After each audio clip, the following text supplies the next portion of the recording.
Assalamu alaikum and welcome back to Hilaal Live. Thanks for joining us on channel 347, also on our live stream www.hilaal.tv.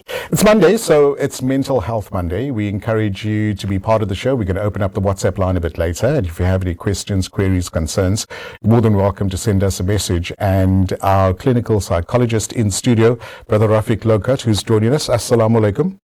And good evening to everybody.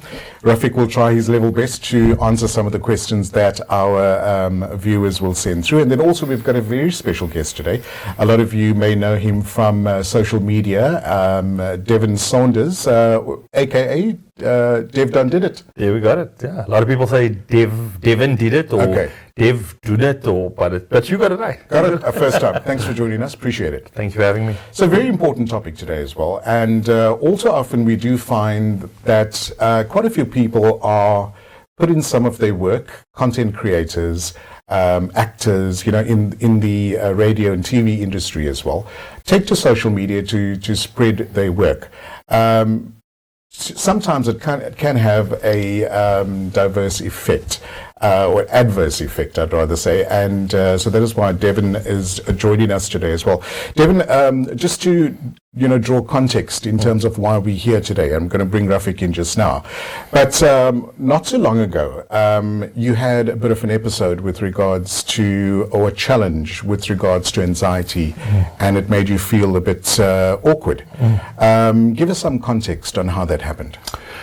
Let's start here. I was oblivious to anxiety and depression. I was the guy that was always saying, it's in your mind, you can control your feelings. Why are you feeling down? Why are you feeling depressed? How are you not in control of your mind? Yeah. And long story short, had an episode one Friday night. It was during the COVID period. I was laying at home on my bed, and I just felt the heart palpitations, and I was like, what is this? I looked at my heart rate, and I was like, hey, this is my heart keeps escalating, coming down, jumping up, and I was like, whoa, this is not normal. Am I having a heart attack? Right. And then the fear started building, and then I started thinking, hey, this is not normal. Did I have Red Bull? Did I have any energy drinks? Right. I was like, no, nothing. It can't be my food. Something's not right inside me. Laid in bed for about till 2 o'clock in the morning, thought to myself, hey, this is not going away. And at that time, it was during the hard lockdown, right, where we couldn't leave home after 12, I think it was, during the night. And I thought, hey, I need to go somewhere. I need to be somewhere where somebody can maybe supervise should I have a heart attack. And ended up at my kid's mom's place, and I was like, hey, please, if I fall asleep, if anything happens, just make sure that you check. And throughout the night, I couldn't sleep, and obviously my heart, I had sweaty palms, I had quite a few symptoms because it was a traumatic experience that I was going through. Next morning, luckily I survived. Well, I'll tell you, 6 o'clock in the morning, I went for a walk, and I was like, you know what, I said, Lord, if this is if it's my time to go, take me now. Don't drag this out. Take me one time. Yeah. And we had an appointment with a doctor. Had an ECG test, a scan. Nothing was. There was no heart attack detected. And I was like, that's strange, but I can feel it. And when people went to social media, I was like, hey, this is what happened to me. Weird thing. People will say, oh, it's anxiety. And I was like, anxiety? What is anxiety? Yeah. This is now I'm talking about like a 38-year-old man. I'm thinking to myself, what is anxiety? Googled anxiety, saw the symptoms, like, this sounds familiar. And then from that day on, I realized, hey, I'm getting that feeling again. I'm getting the heart palpitations. I'm getting the chest pains. I'm getting the eyes twitching, the numbness, the body tremors, the shakes. Wow. The worst one was the dizziness, where I couldn't sit up like this. I just wanted to lay throughout. I think it was 3 weeks of just torment. I was talking to my fiance. I was like, am I dying? What's going on with my body? And just prior to all this happening, few months prior, my dad died, and I thought, hey, my dad, is this related to my dad's illness? So it was all these things going through my mind, and lo and behold, I was one of the fortunate people. Only for 3 weeks, I dealt with big anxiety, and then somebody led me on to the man next to me, Right. Rafiq Lockhat, and I was like, my first question when I had an appointment with him, I was like, can you take this feeling away? Right. Because living in that dark hole, living in that dark space for so long. I mean, I was only 3 weeks. There's Right. people out there living for years. years. Yeah, absolutely. And I was thinking to myself, how is this possible? And the first question I asked Rafiq at our initial appointment, I was like, can I overcome this? Because I feel like I'm in a hole, a dark space where the only solution is ending your life. The Right. only solution is taking the pain away and doing harm to yourself. So it must have been so weird as well, because the content that you create, it's always, laughable, jokey, funny, humorous, inspiring, others that are not having such a good day. And here you find yourself in a situation that you're trying to get other people out of. So that must have been a bit weird. That was crazy, because I'll tell you this, that being online, I needed to create content to obviously be relevant Of course. to make people, my joy was to make others laugh. Right. And I struggled making people laugh, or finding the funny during a place that I was sad, I was down and out. Well, and that's amazing. So thank you for sharing that. We're gonna revisit that moment in a second, or in a couple of minutes as well. But I want to bring Rafiq in very quickly as well. This is probably a situation that you get called, and get calls quite often, when people have realized that they're going into something, they can't identify through a medical doctor what's going on, and so when you get a call like this, what's your first step to take, or what are the preceding steps? So first step, I check if they've been to their GP to check that there's nothing wrong, because it could be a heart attack. Right. It could be any kind of, it could be some of those things. So I first always check, have you seen your GP? Have they checked you for your heart, for this, for that, for your thyroid, for any of those things? If they say, yes, I'm done, or the GP calls me and said, listen, I've seen this person, everything's cool, it's psychological. Right. Then I can take over. Okay. So when someone calls you, you've asked those questions, what are the next steps? The next steps for me, firstly, is to figure out why it's happening. Okay. And then to give them treatment as quickly as possible to stop it. So we don't want to take, the particular treatment that I use, we don't want to wait weeks to get there. So I want to give people immediate relief so they can calm down. Then we can focus on what's really happening. Gotcha. So the first step is control. Okay. If people control back in their life, so they can breathe. So balance, They can breathe. Then, right, now we can focus. Now let's do the deeper work to figure out what's going on, and that's really what happened with this one. And that's what I felt. I mean, the first conversation I had with Rafiq, the first question was, can I come out of this? And he said, Dev, no doubt, you will. Fantastic. Because I'm oblivious to anxiety, depression. I didn't know what was going on, and I'm talking to a man I don't know, and this man is calm. He's just it's just welcoming, and he's like, don't worry, man.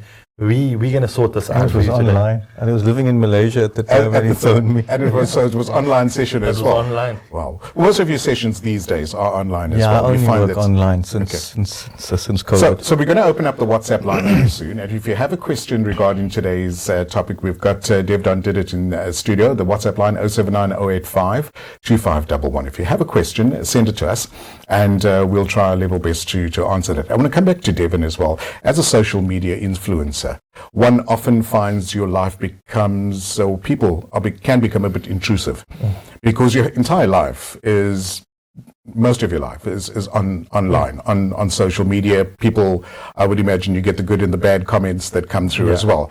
Do you find that with all your content that you create, you get out there to motivate people going through this dark time? Do you find that the industry you're in, was that a lot of pressure on yourself to keep creating this content? Did some of that anxiety come from what you were going through in life? Not with me, but I was mindful of the industry that I was in. Okay. You know, my stress or my anxiety wasn't work related. Okay. It wasn't what I was doing currently online. Okay. But obviously, I needed to I needed to have a presence. Okay. I needed a proper attitude. So there was things that I had to or stick to or pretend to be in that industry. I mean, at the time, through this dark hole, I just started my radio gig. Okay. I was 6 months into, and there was days where I was normal Devon. Devon without anxiety would have been excited to go to radio before his show. And on Saturday mornings, 11:30, I'd be like, I don't feel, I just want to lay in bed, you know. And there's that pressure. But digging yourself out of that feeling must have been a challenge as well. A massive challenge. Because now you've got to put on this facade for the world, Yes. so to speak, and not, be too mindful of what's going on in your life. Absolutely. I would stand in the mirror and tell myself, yes, Dev, you need to do this. This is what you wanted. You need to. I had to words of affirmation. Gotcha. Throughout every week, and even online when creating content, I had to drag myself out of bed to switch on that camera, to do something funny, and back to bed I go, laying under a blanket, because that was my safe space. Gotcha. I never felt dizzy. I never had the symptoms. Okay. We're going to revisit that very quickly. Thanks, gentlemen, for coming into studio. On the WhatsApp line, 07908525511. We're going to take a short break. When we come back, you're more than welcome to send us a question, and our studio panel in studio will answer those questions as well. Thanks for watching us on Hilaal Live. Assalamu alaikum. Welcome back to Hilaal Live. It's Mental Health Monday. It's an issue that all too often we do find people in our communities finding it very challenging to, number one, get over things like anxiety, depression, bipolar. And we've invited Brother Rafiq Lockhat back in studio, and we have a very special guest who is a social media influencer who had a bit of an attack or a challenge with anxiety, and he sought help with Rafiq as well. Gentlemen, thanks for coming in once again. Really appreciate it. Thank you. Before the break, we chatted about Devon's incident that he had, and you reached out, and you were, very available and ready to assist. But the big thing around mental health, and we find this more prevalent than normal, is that there's such a stigma attached to how people see mental health. Yeah. Is that not the case? That's a huge problem. So there are two types of stigmas. There's social stigma, which is the stigma that society then throws onto somebody. And then there's personal stigma, the shame and the embarrassment that an individual feels. Okay? Right. Both of those combined are lethal. So the society keeps you trapped because they call you names. And then, of course, people who have mental illnesses do get discriminated against like jobs. And we spoke last time about the myths. If you're mentally ill, you must be dangerous. You're going to kill all of us if we hire you. Of course, nothing can be further than the truth. Right. We covered that. So there's the social challenge. And movies, I think, do a lot of damage sometimes like that. And then on the other side, people get trapped by their own personal stigma, the shame and the guilt, and it stops you going for help. So often I've seen very powerful women, particularly women in industry, professional women, they are who are trapped in, let's say, very abusive marriages, Right. physically abusive, emotionally abusive, but they feel such a sense of shame that they won't come for help because they think, I'm a professional, how can this be happening to me? And how can I be getting depressed, and why am I allowing this? So they won't go for help, unfortunately. I'm generalizing, obviously, Yeah. but at a general level, those are the two things that keep people trapped. Sure. Societal stigma, personal stigma. Right. Devon, when you had your incident, and I think a month or so later, or a while later, you decided to make a video. Because of the amount of people that follow you, and I would think the interaction that you had with Rafiq probably inspired you to make this video. In your mind, what was the reason that you made the video, and did you get quite a bit of response about your challenge that you had? So I jumped on, obviously social media is my game. I jumped onto social media, I created a post, I saw people were going through anxiety, what I was going through, but on my side, I was being healed. I was getting some clarity. I was like, hey, you know what? My triggers are no longer my triggers.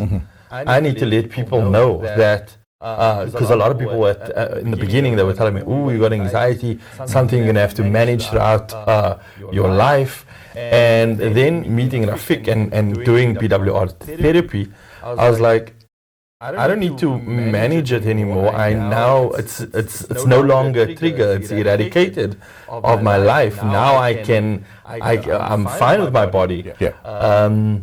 And I thought, as a content creator, and I know you mentioned social media influencer. It's a very strong term. And I thought, let me just influence my world, my community, my people, that we don't have to live and have that stigma, number one, live with misunderstanding of the latest in neuroscience. I was like, this is happening now in the last couple of years.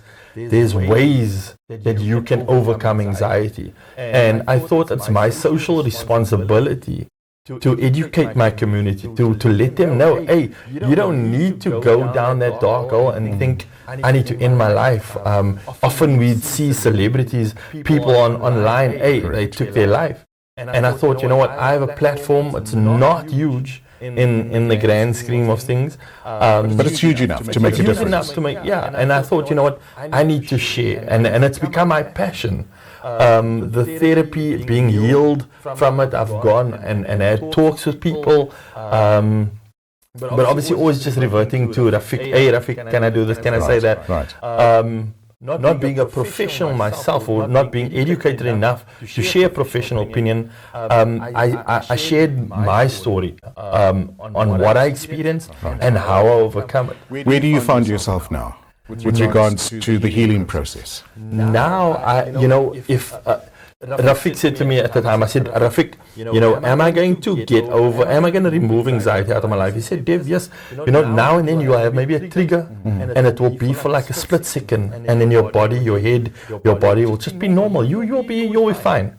And that has happened. Now I'm the old Devon. Gotcha. I'm no longer that Devon that's in that dark hole, in that room where the four walls are closing. I'm the old Devon that I was once before. Brilliant. And I think that's my mission now, for just to, other than having a laugh on social media, creating content, it's just to spread the good news that there is help. There is professional help. Yeah, and you don't need to buy into the stigma attached that that you're going crazy and you can't be healed. No, you know what? Rafiq again said to me during one of my sessions, and it stuck with me. He said, Dev, the affluent, they go and have their dinner parties and they talk about this, like, I've seen my shrink today, I've seen my psychologist. Why can't we? Correct. Why can't we? I think it's a societal issue. It's culture, growing up where we come from as well. And I suppose, Rafiq, you probably hear this so many times, that my community may not understand what I'm going through.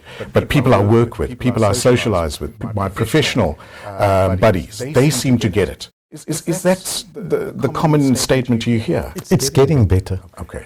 Shows like this help, Devon's influence help, and they are the smarter shows, movies. They're hiring the right people to give you the right script. So I think that is helping a lot.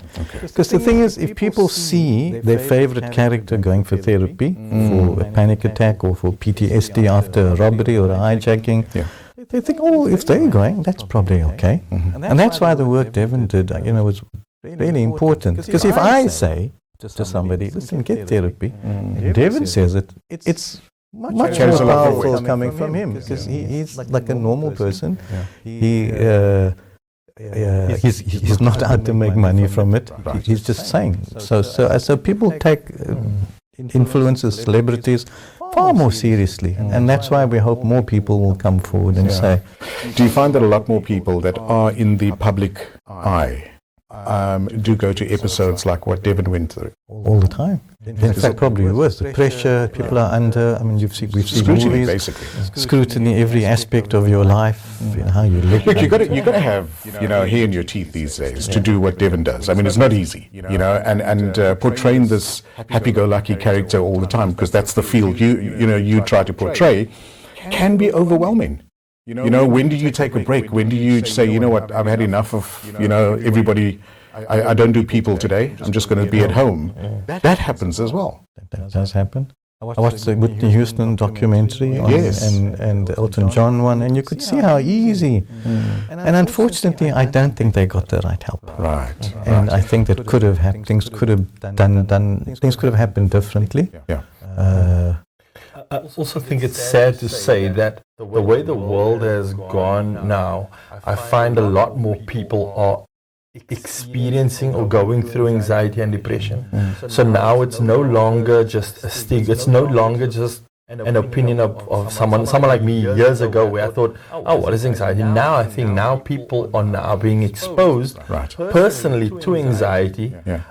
So they're experiencing it themselves. And something that Rafiq always says, we need to make anxiety like the common flu. You got it. And we're going to go to the doctor, deal with it. You're done in no time. Look, I mean, in your industry, I mean, the 27 Club, that the artists, most of them committed suicide at the age of 27, and, it was a worry. But a couple of minutes left. What's your advice for those that find themselves in a position that you found yourself? Going forward, what advice would you give someone? I always say whenever someone messages me to talk via my socials, I'll always say, first of all, thank you for reaching out. It takes a lot of guts. Nice. And that's something that I'll always mention to them. Reach out to somebody, see a psychologist. No matter what I say, professionals know what to do, know how to treat. And then also invest in your mental health. People, we're quick to buy the latest car, latest watch, latest sneakers. But if our mental game is not on point, we wouldn't. These things wouldn't mean nothing. I got you. So my thing would be invest in your mental space, in your mental health. If it's not seeing a psychologist, I'd say first see a psychologist, and then find out, the outdoor life, there's different ways that you can get that dopamine, that endorphins. Take up, start exercising, go do mountains, So that is my message to everybody out there. Thank you for sharing your story, coming into studio. Really appreciate it. And, we look forward to seeing all what's in store for Devdondidit after this journey of healing. Thank you for having me. It's My been a pleasure. Rafiq, always a pleasure having you in. A couple of seconds left. Your advice to people that find themselves in Devon's position. So I think the fear is, I'm going to be in therapy for life. I'm going to have to go to talk and talk and talk. That's the old talk therapies. But I use a model called brain working recursive therapy, or BWRT. There are about 2,000 psychologists in South Africa trained. More internationally, there's about 35 psychiatrists who are trained in it now. Nice. So there, as Devon would tell you, it wasn't long. He didn't have to talk to me for hours and hours and hours. We figured out what it is. We get into the brain, not physically. Right. And we basically find the file that's generating the problem, and we do an upgrade. Brilliant. Let's keep it simple. We look forward to our next session. Thank you so much for coming into studio. Really appreciate it. And that's how we end Mental Health Monday. We're back tomorrow between 6:30 and 7. Do join us for another episode of Hilaal Live. From the Cape Town team, have a great evening. Assalamu alaikum.